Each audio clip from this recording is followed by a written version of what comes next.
welcome to Morning Vibes with Dr. Jerry the First, episode 170. It's Friday, the second day of March, the year 2018. My names are Dr. Jerry the First Oguzie. Today I'm looking at the topic, are you with the wrong partner and in an unhappy relationship?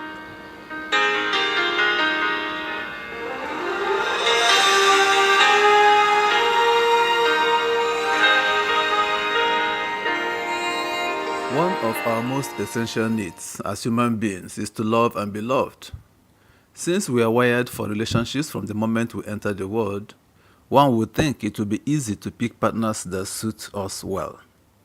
But the truth is, many people repeatedly pick the wrong partner and end up feeling unhappy and perhaps utterly pained in their relationship.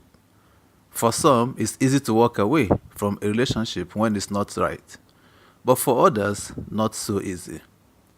Many people stay in relationships and are even aware of their unhappiness as they know deep down that the partner is not the right one. In my practice, two of the most common themes I hear among my clients when discussing romantic relationships are, why do I keep choosing the wrong partner? And why do I stay in relationships that make me unhappy? These are important and complex questions that can only be answered when we take a hard look at ourselves. There are multiple reasons that motivate how we choose our partners and why we stay in dead-end relationships. Some of these reasons are conscious, while so many others are unconscious. In order to understand what motivates our choices, we have to be willing to work on ourselves and build awareness around our patterns. I want to address some of the factors that may lead us into unhappy partnerships and what keeps us in them. Once we have a sense of why we choose the way we do, we put ourselves in a better position to make conscious choices and to shift our negative patterns. This will help us get on the trajectory of finding a healthy, whole relationships. Here are 6 reasons we choose the wrong partners and stay in unhappy relationships. Reason number 1, fear. We can all relate to making choices out of fear.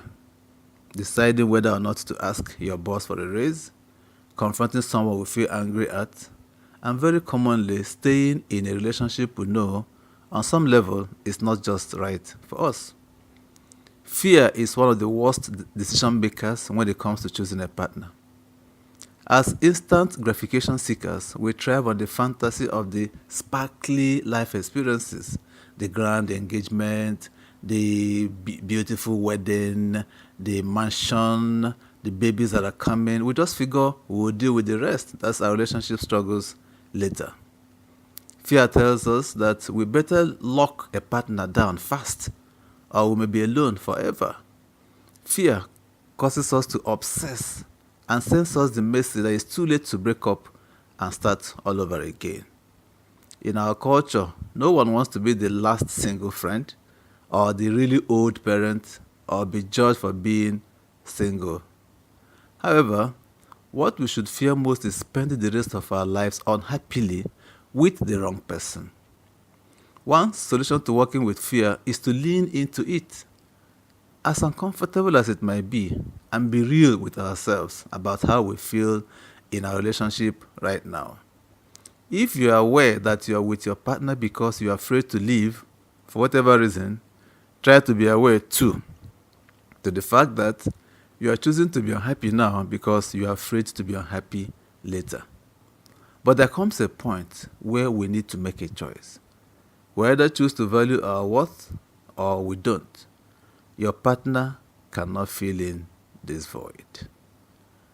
Reason number 2, you don't value yourself. We all go through periods of feeling high and low. I think it's helpful to think of self-esteem as existing on a continuum that fluctuates over the course of our lives. However, in relationships, nothing interferes with the ability to have an authentic reciprocal partnership like chronic low self-esteem. It can cause you to sabotage relationships or settle for a relationship in which you are treated poorly, which ultimately matches your beliefs about yourself. And there are so many valid reasons why we do this. Yet there comes a point when you need to make that choice. And so your partner is not there to fill that void. No relationship with someone else can ever compensate for secretly believing you don't deserve it. Depending on your life circumstances, the concept of valuing yourself may feel impossible. I get that, but it is also possible. It's about starting small and making commitment to practice being kind to ourselves and recognizing we are valuable even when we think we don't deserve it. It's a process. It will take time and it will change your life. Reason number 3, the pressure is really real. Let's just say it. Society gives us terrible advice around our decision making for choosing a partner. We are told things like rely on faith, go with your gut, and hope for the best. We are bombarded with images on social media that make us feel left behind. We are indoctrinated with the belief that we have to find a life partner before we are too old, and which, depending on where you come from or where you live, could be anywhere from age 21 to 35 for women, for instance. This pressure leads many to settle for partners they know in the long run are wrong for them. While it is true that pressure is abundant, remember, this is your life we're talking about here. And nobody is going to live that life for you. So if you make the wrong choice, you're going to get stuck with it. As the writer Tim Urban profoundly stated, when you choose a life partner, bear in mind that you're choosing a lot of things, including your parenting partner, someone who will deeply influence your children, your eating companion for almost about 20,000 meals if you both live to be 70 years, your travel companion for about 100 vocations, your primary leisure time and retirement friend, your career therapist, and someone whose day you will hear about 18,000 times. Enough has been said. If you remember these things, then you need to be sacrosanct in making a good choice. Reason number 4, you believe your relationship will complete you. There is a huge mistake that many people make when looking for a partner. It is the belief that a romantic relationship is the key to being happy. It is not true. In fact, this mindset may actually be sabotaging your experience of finding a partner. Here is why. Other people can feel it when you have anxiety about finding love. When you approach a relationship from a sense of emptiness inside, the people you are dating will sense it, and it won't feel good to them. When you are confident, the energy you give off will convey that being in a relationship is your choice, not a dire need. When you have that underlying feeling of needing to find a relationship out of fear, your entire vibe can change from calm and collected to insecure and riddled with self-doubt. The truth is that only you can complete you. And by that I mean, the job of filling one's own emptiness cannot be handed over to our partners. This is personal work that, if left undone, will follow you from one relationship to the next. Many of us pick partners who help us stay within our comfort zone, even if that zone turns out to be the less than desirable. Reason number 5, familiarity. As human beings, we are drawn on an unconscious level towards the familiar. The experiences that make us who we are also influence whom we choose as a partner. Many of us pick partners who help us stay within our comfort zone, even if the comfort zone turns out to be less desirable. For example, if our past was filled with feelings of rejection or inadequacy, we will be drawn to scenarios in which we feel the same way as adults. Imagine this scenario. You may be initially attracted to someone whose attention makes you feel good about yourself, but eventually you start to notice that your partner is resistant to getting close to and can be dismissive. This will in turn trigger your fear of rejection, validate that you feel inadequate, and trigger anxiety. Let me be clear that your fear of inadequacy being validated does not mean that you are inadequate.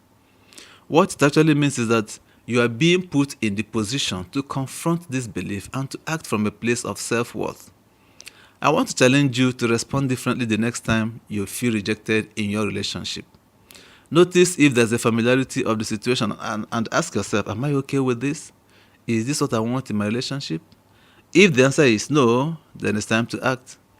But if you feel you can't act on your own, it is time to reach out for help. Reason number 6, your wounded self is doing the attracting. Are you attracted to people that you want to fix? Are you drawn to the project aspect of a relationship where you get to help your partner change for the better? If you answered yes, you may be choosing partners from your wounded self. The wounded self is that part of you that feels incomplete or damaged.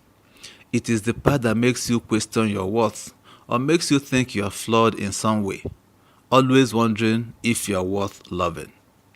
When you put your energy into helping your partner heal from their issues in a way, it becomes an unconscious act the way you want to be treated.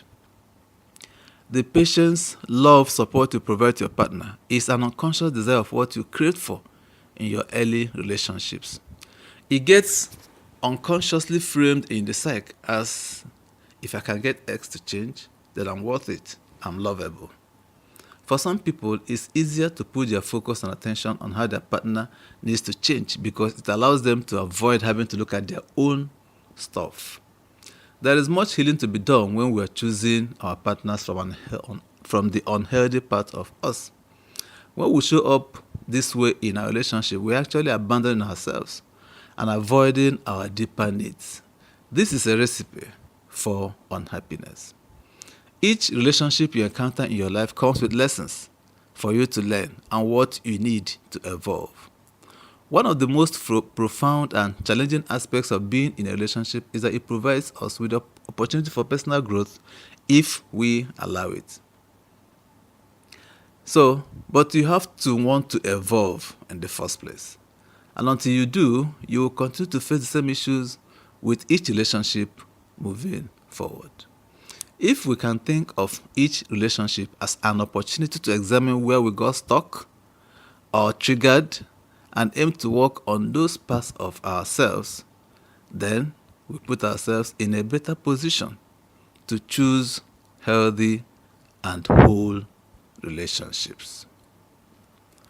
Until I come your way again, this is Morning Vibes with Dr.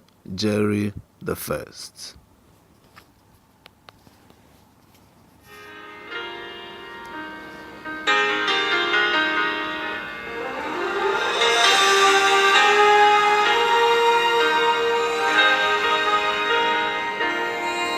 This program is powered by Topitup Media and Communication, Nigeria.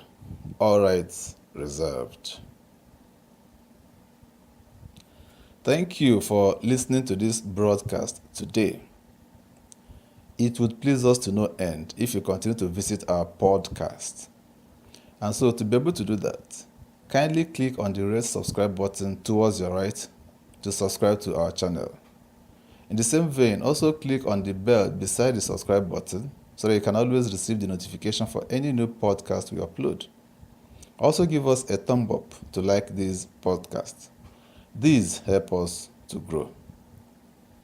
And do help us share the podcast to your friends in the different social media sites you belong to.